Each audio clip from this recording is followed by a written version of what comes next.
Nos últimos meses estamos sendo bombardeados com os novos conteúdos de Thor Ragnarok, que está cada dia mais próximo de chegar aos cinemas. Porém, o que mais choca o público claramente é a completa mudança de tom na abordagem não só do personagem como do seu universo, não se comunicando de forma muito clara com os dois filmes anteriores.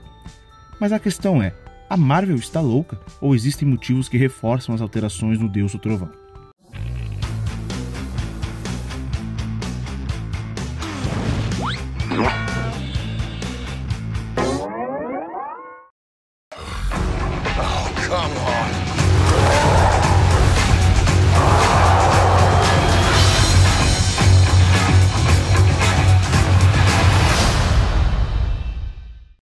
Desde seu início em 2008 em Homem de Ferro, a Marvel sabia exatamente aonde queria chegar, e mesmo com pequenos acontecimentos que preferiram mudar o rumo, como em Incrível Hulk, o estúdio percorreu sua jornada de 4 anos para o acontecimento de 2012, Os Vingadores. Nesses 5 anos, foram lançados como interlúdio Vingadores a apresentação de seus protagonistas, Homem de Ferro e Incrível Hulk em 2008, Homem de Ferro 2 em 2010, Thor e Capitão América, o primeiro Vingador em 2011.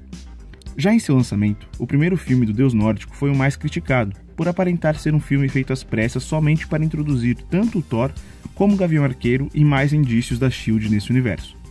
Mas mesmo com a recepção mista, o filme foi considerado um sucesso, já que o hype por Vingadores só aumentava, conseguindo assim arrecadar quase 450 milhões pelo mundo, um ótimo valor comparado aos 150 milhões de custos de produção. Diferente de O Incrível Hulk, que com o mesmo custo de produção arrecadou 260 milhões no mundo. Mudanças drásticas no personagem foram feitas para adaptar aos cinemas, e algumas outras compreensíveis, como o uso do inglês formal ao invés do marcante inglês shakespeariano, mas ainda assim, grande parte da sua essência ainda podia ser encontrada.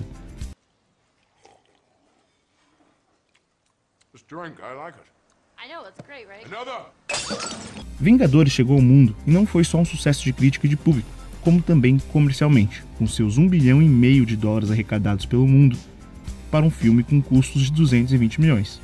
Porém, um detalhe da trama marcou o público. Com Thor sendo o único membro da equipe que poderia enfrentar o Hulk naquele momento, o roteiro aproximou os personagens em suas interações e combates, um detalhe muito importante para o futuro dos personagens. Bruce Banner teve sua forte interação com Tony Stark e seu alter ego Hulk com Thor.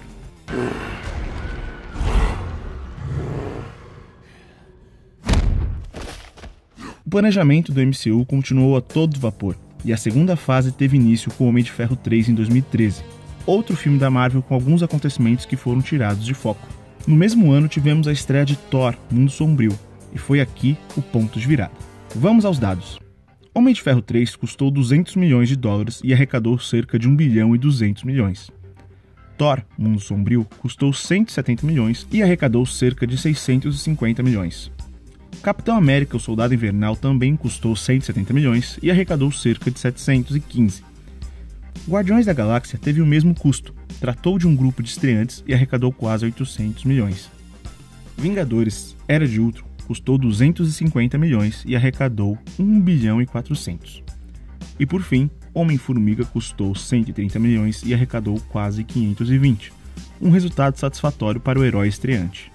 Sim, é isso mesmo. Depois de Homem-Formiga, Thor, O Mundo Sombrio teve a pior bilheteria da segunda fase, e por pouco não foi a pior bilheteria de uma continuação, que fica com Homem de Ferro 2 com seus 620 milhões. Mas a Marvel pós-Vingadores já lida com outros valores e os vê de maneiras diferentes. Mas o ponto mais significante além de sua arrecadação é que Thor se transformou num personagem indiferente para muitos fãs da Marvel.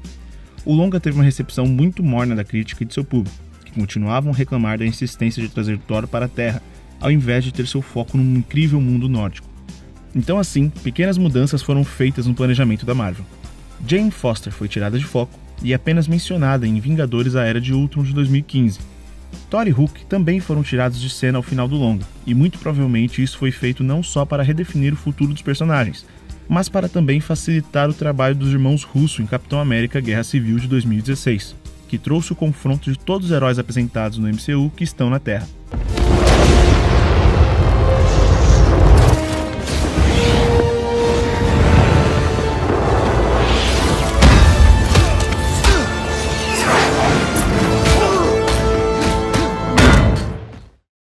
Assim, chegamos ao atual momento da Marvel, Thor Ragnarok irá adaptar uma das histórias mais marcantes dos 55 anos de existência do personagem nos quadrinhos. Porém, sua abordagem está claramente se distanciando das HQs e focando o futuro da franquia Marvel nos cinemas. E qual é esse futuro? Vingadores, Guerra Infinita.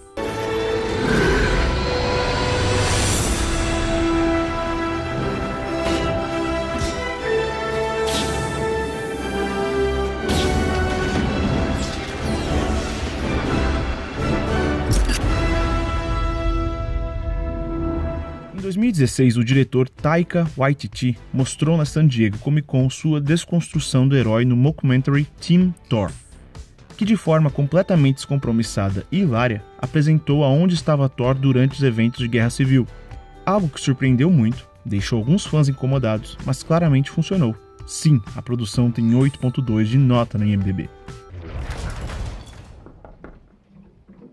Já apresentando sua visão para a revitalização do personagem, o diretor seguiu seu trabalho no terceiro filme do Deus do Trovão.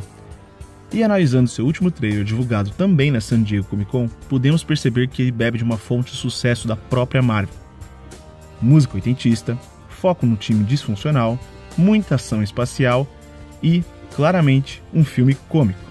Sim, o absurdo sucesso de Guardiões da Galáxia levou Thor para o mesmo tipo de linguagem, que provavelmente vai se estabelecer como o tom dos filmes galácticos do estúdio.